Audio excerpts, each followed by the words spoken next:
Yahoo! Hello, hello, hello mga masters! And of course, ang ating mga ka-G, welcome again sa ating January 5th Daily Vlog Edition ng All About G, The Green Iguana. Anong balita po sa inyong lahat dyan? At ako po ay magbibideo na naman tayo.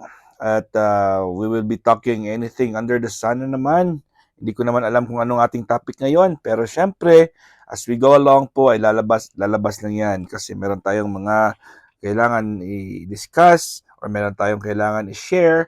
Ayun, ay taos puso pong ano lang yan, lumalabas po sa aking bibig. So ngayon po ay January 5 na naman and 2024 ang ating araw. Kung baga tayo ay parating blessed. At ang pinaka-importante po dyan ay I hope nag-enjoy po kayo sa celebration ni Ate Ana kagabi, kahapon. At ayun, medyo enjoyed na din tayo doon, no? Super enjoyed din tayo doon. At I hope nakapagbigay din tayo ng kasiyahan sa ating birthday celebrant. At sa inyong lahat dyan, maraming salamat po sa mga pumunta at mga nagbigay ng inyong mga greetings sa ating birthday celebrant. So, birthdays. Mga pag-uusapan natin yung mga birthdays na naman para iba na naman yung topic natin. Bakit po natin sineselebrate yung mga birthdays? Ano ba yung mga reasons kung bakit po tayo nagse-celebrate ng birthday? Siyempre, sa mundong ibabaw ay tayo po ay temporary lamang, di ba? So, habang tayo ay tumatanda, habang tayo po ay nagdadagdag ng edad, tayo po ay nagiging matured. Supposed to be matured po tayo. And meron naman dyan, bato-bato sa langit na naman tayo, ay matatanda na pero wala pa ring isip. Yung maturity level po ay iba-iba po. Merong maturity level na intellectual, may maturity level naman na streetwise, yung mga kumbaga pag dinagay niyo sila sa kalsada o sa community ay alam nila kung paano mag-diskarte. Yun ang mga taong madiskarte. Meron naman mga taong sa libro lamang matalino at paglabas nila ay wala na, hindi na nila alam kung paano magtali ng kanilang sapatos, ng kanilang sitron.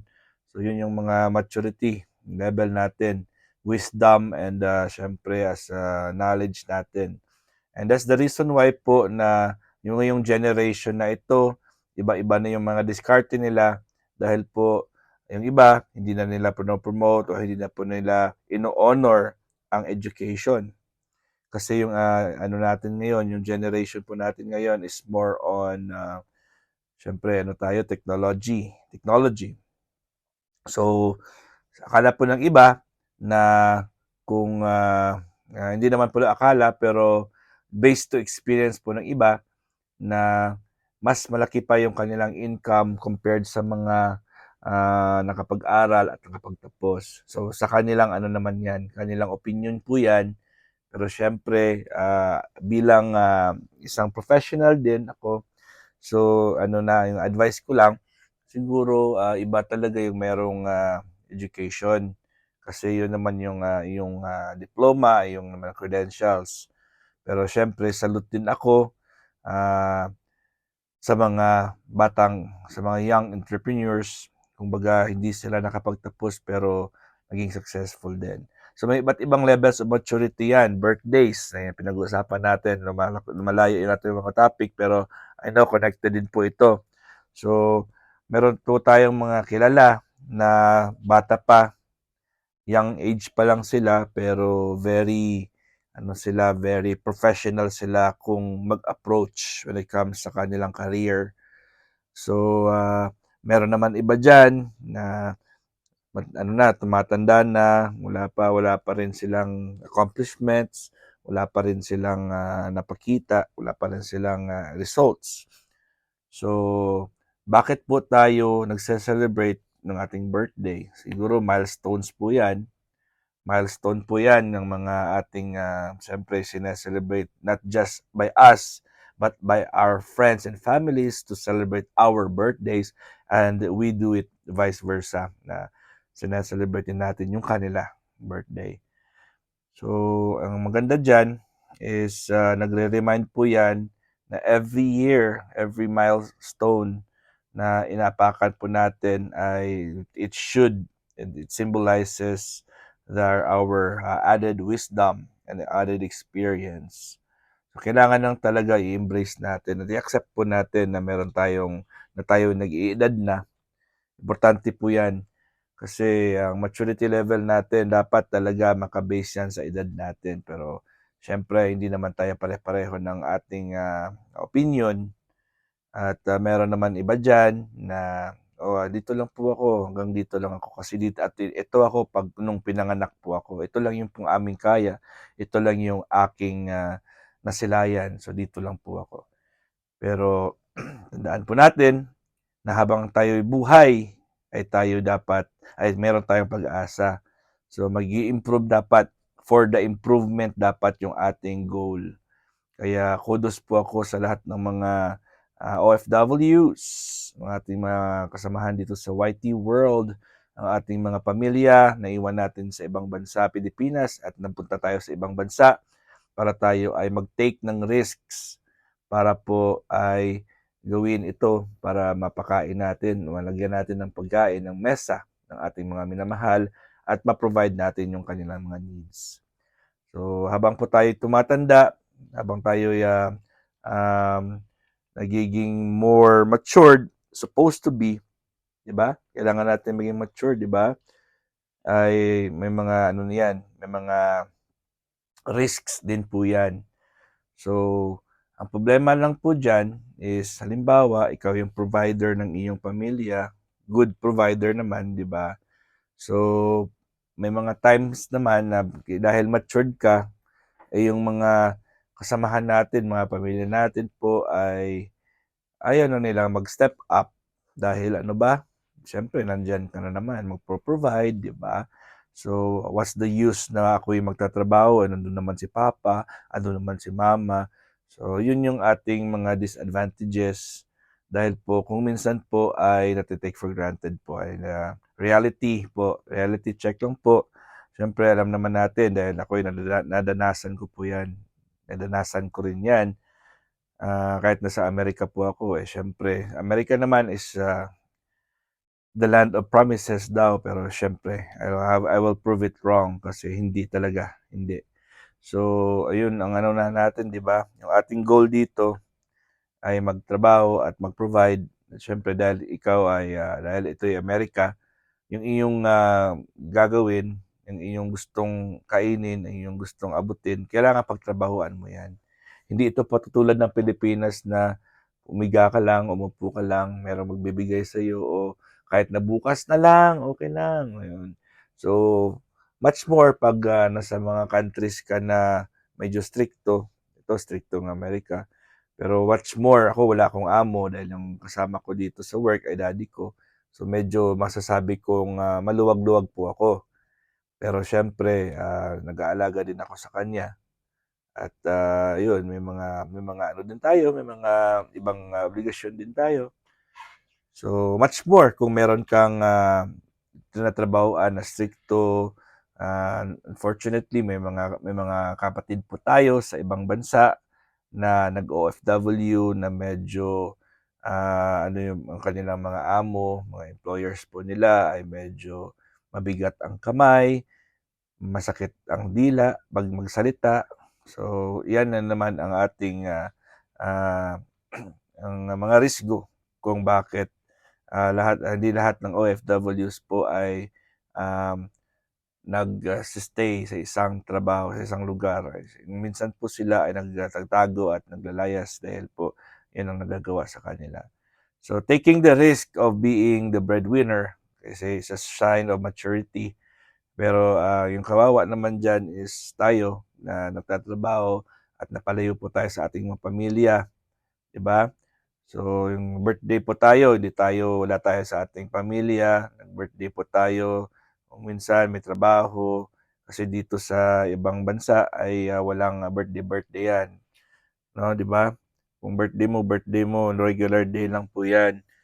And ganoon din yan sa Pilipinas, pero at least sa Pilipinas pag-uwi mo, yung lilibrihin ka or mag-ano ka ng iyong mga pamilya, may party or kahit nakain-kainan lang, may lulutuan ka ng iyong nanay, ng iyong kapatid, yung tatay. Pero dito hindi eh. Iba. New Year na New Year, 'di ba? Bibili ka na ng pagkain at hintayin mo na lang pagtawid ng taon at matulog na lang, gano'n. Hindi mo kasama ang pamilya mo. So, okay lang po 'yan dahil po, we took the risk, 'di ba? Tinanggap natin yung risk natin na tayo ay, maging breadwinner kaya yun yung ating napala. Pero siyempre very rewarding naman po 'yan dahil, um 'pag nakita mo yung iyong mga anak, nakita mo yung inyong mga asawa, nakita niyo yung inyong asawa, nakita niyo ang inyong mga, parents na, um, unti-unti nilang, na-e-enjoy ang iyong mga pinapadala or nakita mo yung bahay mo na medyo gumaganda na, may kotse, 'di ba, gano'n. So, parang, yun yung ating, ah, reward. And 'pag yung ating mga anak ay may mga awards sa school, yun yung mga pinakamagandang nating matatanggap. Kaya be positive lang po talaga tayo. Positive lang po tayo kasi wala tayong choice. Pinirmahan natin 'yan, paninindigan natin 'yan. Wala tayong choice talaga. Kaya, yung ating topic is all about birthday, 'di ba? One step at a time, 1 year older, and, that's a sign of maturity. Not just sa ating physical aspect, kundi sa ating emotional, spiritual aspects. So, kailangan lang talaga natin ay maangkop din yung ating maturity level sa ating edad. Kaya yun yung aking number one ko na priority ngayon. Kailangan kong i-level up yung aking maturity dahil po hindi na tayo bumabata at 2024 na. Kailangan lang talaga tayong mag-step up at take the risks. 'Di ba? Sa mga masters, mga ka-G, maraming salamat na ulit sa inyong love and support sa ating video. At siyempre, ito, daily vlogs ni G. Si G dapat yung bida dito. Pero siyempre, nilalagyan po natin ng twist dahil po ang importante po dito ay tayo ay nag-uusap-usap at meron kayong mapupulot na naman na leksyon o aral sa buhay. Kung hindi po health ang ating topic, pwede naman tayo sa emotional and spiritual na aspects ng ating buhay, or kung minsan meron tayong mga out of the blue, anything under the sun na mga topics na hindi ko na rin ina-expect, lumalabas lang po yan sa aking mga bibig, hindi ko na iniisip kung ano yung topic natin. Pero yun, yung sinasabi nating impromptu at bakit ko po ginagawa ito, 'di ba? Alam niyo naman, dito tayo sa mundo ng YT world, kailangan natin ma-maintain yung ating channel, palalaguin yan para magka-income din at syempre yung ating watch hours or WH. And ito po yung naisip ko na everyday at least may 15 minutes po ako na premiere everyday. Kahit 3 or 4 lang yung manonood ay okay po yun sa akin. At least gumagalaw po yung ating algorithm. Pero syempre, hindi ito naging possible pag wala po kayo. Dahil ako po ay kalmante na dahil po ay ginagawa ko rin yung best ko. Binibigay ko rin yung best ko para makapag-share sa inyo. Alam ko namang na i-appreciate nyo po yan. At alam ko naman nandyan kayo sa tabi ko. And nakikita nyo naman ako ay kung hanggang sa makakaya ko po ay nandyan din po ako para sa inyo. Hindi naman lahat-lahat pero pag nagkataon ano din ako makabigay din ako ng panahon sa inyo. Pang sukli naman at pang ano naman sa mga efforts and love nyo na binibigay sa amin ni G. Okay, so birthdays yung pinag-uusapan natin, di ba?